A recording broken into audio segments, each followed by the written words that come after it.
بسم اللہ الرحمن الرحیم۔ السلام علیکم ناظرین، جب مکہ کے سرداروں نے غور کیا کہ مسلمان ایک ایک کر کے مکہ سے نکل رہے ہیں اور اب انہوں نے اپنا مسکن مدینہ کو بنا لیا ہے، اور مدینہ کے لوگ چونکہ جنگجو ہیں، کہیں ایسا نہ ہو کہ محمد صلی اللہ علیہ وآلہ وسلم مدینہ کے انصار کے ساتھ مل کر ہمارے لیے خطرہ بن جائیں، تو اس خوف سے مکہ کے تمام سردار دار الندوہ میں جمع ہونا شروع ہو گئے۔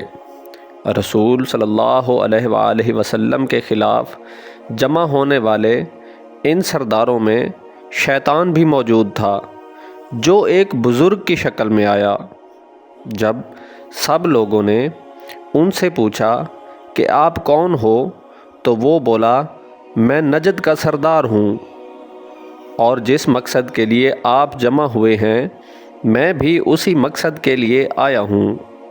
چونکہ اب مسلمانوں کی ہجرت جاری تھی اور رسول صلی اللہ علیہ وآلہ وسلم نے بھی مدینہ کی طرف ہجرت کرنی تھی، تو کفار نے سوچا کہ کیوں نہ آپ صلی اللہ علیہ وآلہ وسلم کو آج رات آپ کے گھر میں ہی قتل کر دیا جائے۔ یہ رائے ابو جہل نے دی تھی کہ تمام قبائل کا ایک ایک آدمی اس کام میں شریک ہو، تاکہ بعد میں قریش اتنے سارے قبائل سے بیک وقت لڑ نہ سکیں۔ ادھر اللہ تعالیٰ نے جبرائیل علیہ السلام کے ذریعے آپ صلی اللہ علیہ وآلہ وسلم کو کافروں کے ارادوں سے پہلے ہی آگاہ کر دیا تھا۔ جب رسول اللہ صلی اللہ علیہ وآلہ وسلم کو کافروں کے ارادوں کے بارے میں معلوم ہوا، تو آپ صلی اللہ علیہ وآلہ وسلم نے مولا علی علیہ السلام کو اپنے گھر میں مدعو کیا اور انہیں کہا کہ آج رات آپ میرے بستر پر گزاریں۔ مولا علی علیہ السلام نے آپ صلی اللہ علیہ وآلہ وسلم کی چادر اوڑھی اور آپ کے بستر پر سو گئے۔ رسول اکرم نور مجسم صلی اللہ علیہ وآلہ وسلم نے اپنے گھر کے صحن سے کنکریوں کی ایک مٹھی بھری اور ان کافروں پر پھینک دی جو گھر سے باہر تلواریں اٹھا کر آپ صلی اللہ علیہ وآلہ وسلم کو قتل کرنے کے لیے گھات لگائے بیٹھے تھے۔ بس جیسے ہی آپ صلی اللہ علیہ وآلہ وسلم نے کافروں پر وہ کنکریاں پھینکیں تو ان کا آنکھوں کا نور جاتا رہا۔ آپ صلی اللہ علیہ وآلہ وسلم اپنے گھر سے نکلے اور ان کے درمیان سے گزرتے ہوئے مکہ سے باہر نکل گئے، اور ان میں سے کوئی بھی شخص آپ صلی اللہ علیہ وآلہ وسلم کو دیکھ نہ پایا۔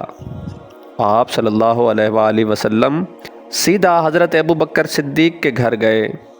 حضرت ابوبکر صدیق، جو کہ آپ صلی اللہ علیہ وآلہ وسلم کا پہلے سے ہی انتظار کر رہے تھے، لبیک کہتے ہوئے باہر آئے اور آپ صلی اللہ علیہ وآلہ وسلم کے ساتھ چل دیے۔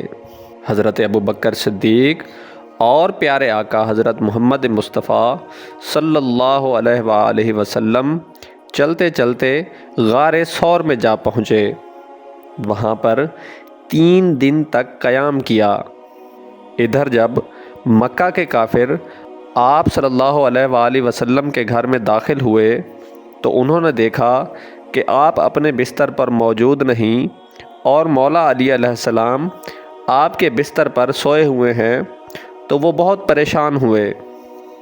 انہوں نے مولا علی علیہ السلام کو ایک طریقے سے گرفتار کیا اور بیت اللہ شریف تک لے آئے۔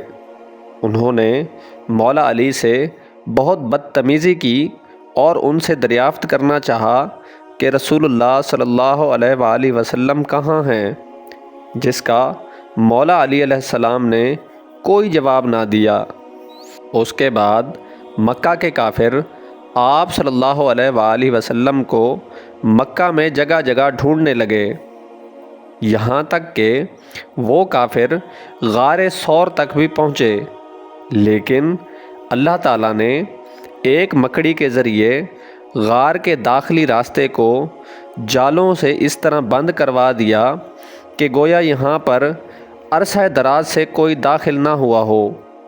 جب کفار اس غار کے دروازے پر پہنچے تو انہوں نے دیکھا کہ مکڑی کا جالا بہت پرانا ہوا ہے، تو ان لوگوں نے خیال کیا کہ بھلا اس جالے کو توڑ کر کون اندر جا سکتا ہے؟ اگر کوئی گیا ہوتا تو یہ مکڑی کا جالا اس طرح مکمل نہ ہوتا۔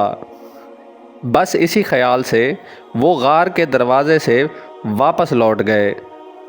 ناظرین، 3 دن تک حضرت ابوبکر صدیق رضی اللہ تعالی عنہ کی 2 بیٹیاں اور ان کا ایک بیٹا محمد بن ابی بکر غار میں رات کو آتا جاتا رہا۔ وہ آپ صلی اللہ علیہ وآلہ وسلم کے لیے کھانا اور دودھ لے کر آتے۔ تیسرے دن آپ صلی اللہ علیہ وآلہ وسلم نے حضرت ابوبکر صدیق کی بیٹی اسمہ بنت ابوبکر سے کہا کہ آپ آج رات سفر کرنے کے لیے مولا علی علیہ السلام کو آگاہ کریں اور انہیں بتائیں کہ وہ آج رات ہمارے پاس پہنچ آئیں تاکہ ہم تینوں مدینہ کی طرف ہجرت کر سکیں۔